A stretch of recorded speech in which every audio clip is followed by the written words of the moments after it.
Tropical rainforests are home to more species than all other biomes combined. As the name suggests, rainforests get a lot of rain, at least 2 meters of it in a year.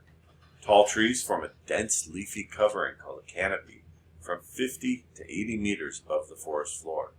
In the shade below the canopy, shorter trees and vines form a layer called the understory. Organic matter on the forest floor is recycled and reused so quickly that the soil in most tropical rainforests is not very rich in nutrients. Important abiotic factors are that the rainforests are warm and wet year-round, the soils are thin, nutrient-poor, and subject to erosion. Important biotic factors include the fact that understory plants compete for sunlight, so most have large leaves that maximize capture of limited light. Tall trees growing in poor shallow soil often have buttress roots for support. Epiphytic plants grow on the branches of tall plants as opposed to soil.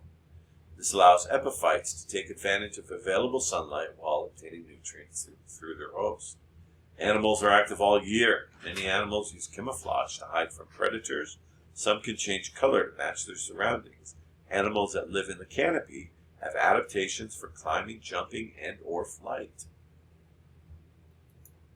Tropical dry forests grow in areas where rainy seasons alternate with dry seasons. In most places, a period of rain is followed by a prolonged period of drought. Look at the climate diagram for Chennai, India, and notice the pattern. You see a very rainy season in October, November, December, and a very dry season in February, March, and April. Important abiotic factors in tropical dry forests are that they are warm year-round, they have alternating wet and dry seasons, and they have rich soils subject to erosion.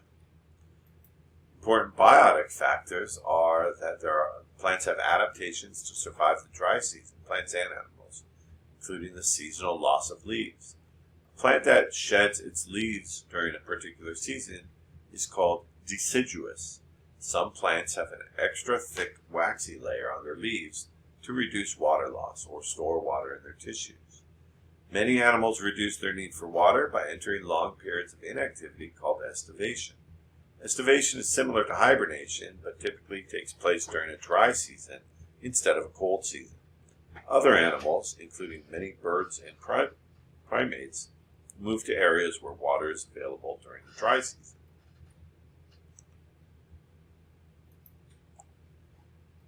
This biome receives more seasonal rainfall than deserts, but less than tropical dry forests. Grassy areas are spotted with isolated trees and small groves of trees and shrubs. Compacted soils, fairly frequent fires, and the action of large animals, for example rhinoceroses and elephants, prevent some areas from turning into dry forest. Look at the climate diagram for Mombasa. What is the rainy season in this biome? Well, we can see the rain is mostly in April and May. We can see it's very dry before that rainy season. Important abiotic factors in tropical grasslands is that they are warm, have seasonal rainfall, and compact soils, and experience frequent fires set by lightning. The important biotic factors in tropical grasslands is that plant adaptations are similar to those in the tropical dry forest, including waxy leaf coverings and seasonal leaf loss. Some grasses have a high silica content that makes them less appetizing to grazing herbivores. Also, unlike most plants, grasses in the tropical grassland grow from their bases, not their tips, so they can continue to grow after being grazed. Many animals migrate during the dry season in search of water. Some smaller animals burrow and remain dormant during the dry season. The desert is defined by its lack of water. Deserts have less than 25 centimeters of precipitation per year. Other than that, they vary greatly depending on their elevation and latitude. Many deserts undergo extreme daily temperature changes, alternating between hot and cold. Although Yuma, which is shown in the climate diagram, has high average temperatures, The defining feature of deserts is low precipitation, not heat. Deserts experience low precipitation, have variable temperatures, and have soils rich in minerals but poor in organic material. Many plants, including cacti, store water in their tissues and minimize leaf surface area to cut down on water loss. Cactus spines are actually modified leaves. Many desert plants employ special forms of photosynthesis that enable them to open their leaf pores only at night, allowing them to conserve moisture on hot, dry days. Many desert animals get the water they need from the food they eat. To avoid the hottest parts of the day, many are nocturnal, active only at night. Large or elongated ears and other extremities, often supplied with many blood vessels close to the surface. These help the animals lose body heat and regulate body temperature. Plains and prairies underlain by fertile soils once covered vast areas of the Midwestern and central United States. Periodic fires and heavy grazing by herbivores maintain plant communities dominated by grasses. Today, most of these grasslands have been converted to agriculture because their soil is so rich in nutrients and it is ideal for growing crops. Important abiotic factors in temperate grasslands include warm to hot summers, cold winters, moderate seasonal precipitation, fertile soils, occasional fires.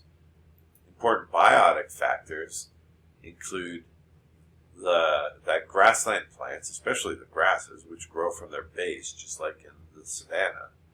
But in the temperate grasslands, these grasses are resistant to grazing and fire. In other words, if there is a fire, or a lot of grazing, they grow back. Dispersal of seeds by wind is common in this open environment. The root structure and growth habit of native grassland plants helps establish and retain deep, rich, fertile topsoil. Because temperate grasslands are such open, exposed environments, predation is a constant threat for smaller animals. Camouflage and burrowing are two common protective adaptations. In open woodlands, large areas of grasses and wildflowers, such as poppies, are interspersed with oak and other trees. Communities that are more shrubland than forest are known as chaparral. Dense, low plants that contain flammable oils make fire a constant threat. This is why we have many wildfires in Los Angeles, because Los Angeles is its wilderness areas are covered with chaparral, largely. Consider the relationship between seasonal conditions and likelihood of wildfires. When do you think wildfires are a particular threat? Think about when wildfires happen. They happen often in the summer. Why are wildfires likely in the summer in the temperate woodlands and shrublands? Well, it's because there's very little rain in the summer in this biome. Temperate woodlands are warm and dry in summer and cool and moist in winter. They have thin, nutrient-poor soils and they experience periodic fires.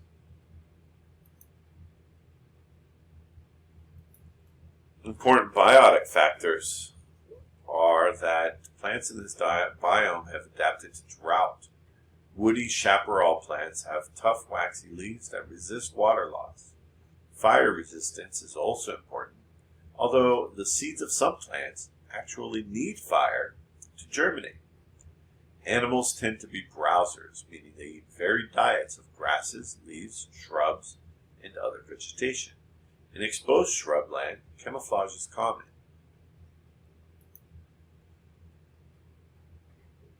This biome, the temperate forest, is defined more by changes in average temperature throughout the year than by changes in average precipitation. We can see that precipitation is fairly constant throughout the year, but the winters are much cooler than the summers. Temperate forests are mostly made up of deciduous and evergreen coniferous trees. Coniferous trees, or conifers, produce seed-bearing cones. Most have leaves shaped like needles, which are coated in a waxy substance that helps reduce water loss. These forests have cold winters. In autumn, deciduous trees shed their leaves. In spring, all plants burst forth from the ground and flower.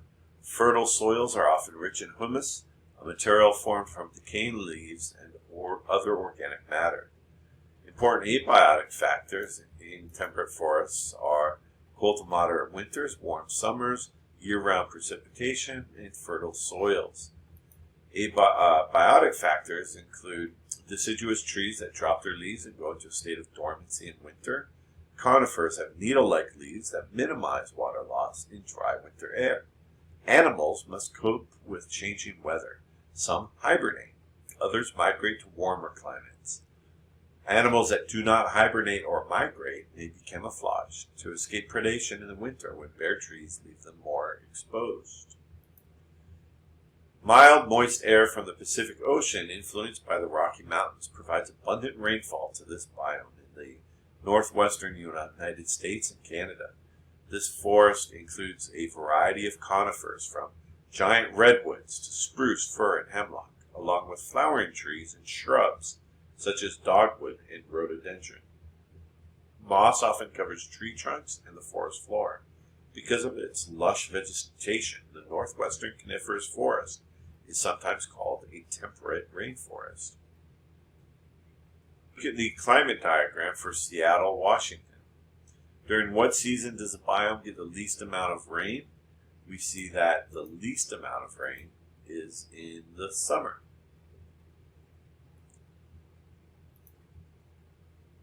And the most amount of precipitation is in the winter. Important abiotic factors in northwestern coniferous forests include mild temperatures, abundant precipitation in fall, winter, and spring, cool, dry summers, and rocky, acidic soils.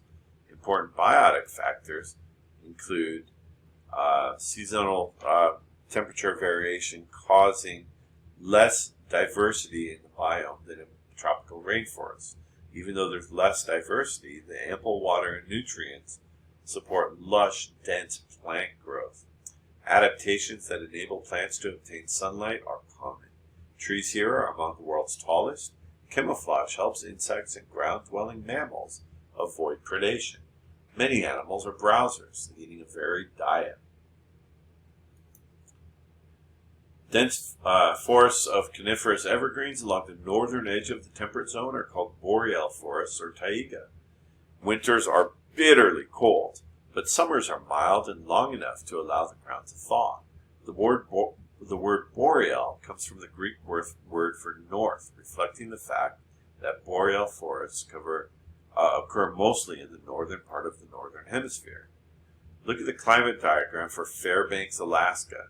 This shows a large range of temperatures that the boreal forest experiences throughout the year. The lowest temperature in Fairbanks is 25 degrees below zero in Celsius. And the highest average temperature is about 15 degrees Celsius. That's a huge difference. Important abiotic factors in boreal forests include long, cold winters and short, mild summers. They receive moderate precipitation, have high humidity, and have acidic, nutrient-poor soils. Important biotic factors include conifers that are well suited to the boreal forest environment. Their conical shape sheds snow, and their wax-covered needle-like leaves prevent excess water loss. In addition, the dark green color of most conifers absorbs heat energy. Staying warm is the major challenge for animals. Most have small extremities and extra insulation in the form of fat or downy feathers. Some migrate to warmer areas in winter. Tundra is characterized by permafrost, a layer of permanently frozen subsoil. During the short, cooler summers, a few centimeters of soil thaws and little plants can grow in the top layers of soil. But tundra is bitterly cold, the plants are small.